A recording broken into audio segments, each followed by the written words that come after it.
आहे आणि उर्वरित परळीपर्यंतचं काम अंतिम टप्प्यामध्ये आहे।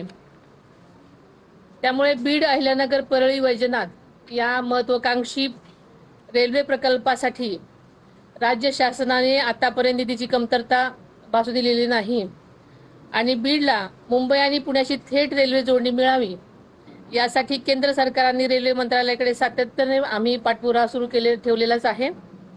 आवश्यक तांत्रिक आणि प्रशासकीय प्रक्रिया वेगाने पूर्ण करण्याचे प्रयत्न आमचे सततचे सुरू आहेत।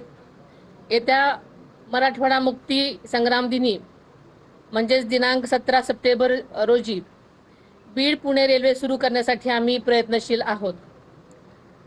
त्यामुळे नक्कीच 17 सप्टेंबरला आपण दुसरा टप्पा पूर्ण करण्याचा आमचे सगळ्याचे प्रयत्न सुरू आहेत।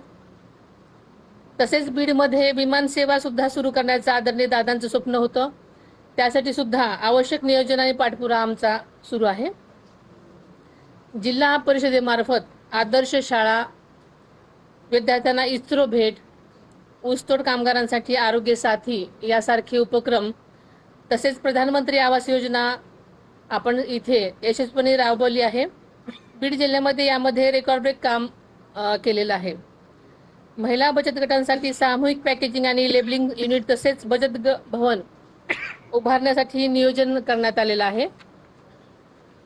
परळी, अंबाजोगाई, गेवराई, माजलगाव आणि वडवणी इथं सुद्धा या कामासाठी 4,31,00,000 निधींची तरतूद करण्यात आलेली आहे।